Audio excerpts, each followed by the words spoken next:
네, 일본에서 치러진 참의원 선거에서 기존 여당이 과반 의석 유지에 실패했습니다. 집권 자민당과 열린여당 공명당이 과반 유지에 필요한 50석을 얻지 못한 건데요. 자세한 내용은 국제부 연결해 들어보겠습니다. 김지수 기자.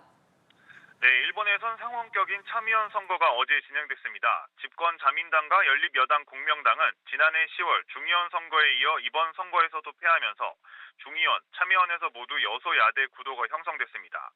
오늘 선거 개표 집계에서 자민당은 39석, 공명당은 8석을 확보해 과반 의석 유지에 필요한 50석을 얻지 못했습니다. 일본 참의원 선거는 의원 248명의 절반인 124명을 3년마다 뽑는 형태로 치러집니다. 이번 선거 대상은 도쿄도 지역구 결혼 1명을 포함해 지역구 75명, 비례대표 50명 등 총 125명이었습니다.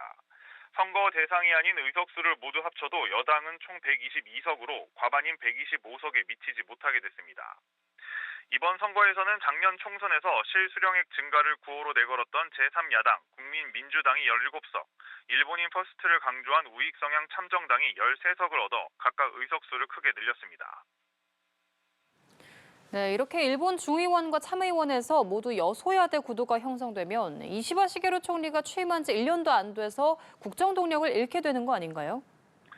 네, 지난해 10월 취임한 이시바 총리는 이번 참의원 선거에서도 여당을 승리로 이끌지 못하는 상황을 맞이하게 됐습니다. 자민당 정권이 중의원과 참의원 양쪽에서 소수 여당으로 전락하는 것은 민주당이 정권을 내준 2009년 이후 16년 만인데요. 여당의 선거 패배로 일본 전국은 당분간 불투명성이 커진 상태가 이어질 것으로 보입니다.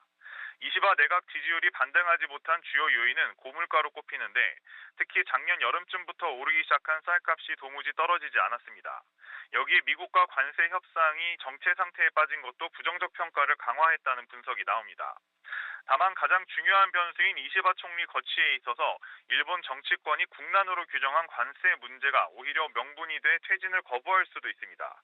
이시바 총리는 앞서 출구조사 결과를 발표한 NHK에 출연해 어려운 정세를 겸손하고 진지하게 받아들인다면서도 국가에 대한 책임을 자각해야 한다고 밝혔습니다. 계속 정권 운영을 맡을지에 대한 질문을 받고서 책임을 완수해야 한다고 강조했습니다. 네, 김지수 기자, 미국 상무부에서 나온 관세 협상 관련 내용도 살펴볼까요? 네, 하워드 러트릭 미국 상무장관은 현지 시간 20일 미 CBS 방송과의 인터뷰에서 상호관세 부과 시한인 8월 1일은 엄격한 마감일이라며 이후에도 협상할 수 있다고 했는데요. 한국과 일본 25%, 유럽연합 30% 등 새로 설정한 관세율 부과는 8월 1일 시작하지만 협상은 계속하겠다는 취지로 풀이됩니다. 러트닉 장관은 특히 기본관세 10%는 확실히 유지될 것이라며 기본 관세만 적용받는 국가로 라틴 아메리카의 작은 국가들이나 아프리카의 여러 국가들을 예로 들었습니다. 이어 경제 규모가 큰 국가들은 더 높은 관세율을 적용받게 된다면서 대부분 국가에 대해선 더 높은 세율을 적용할 것이라고 밝혔습니다. 지금까지 국제부에서 전해드렸습니다.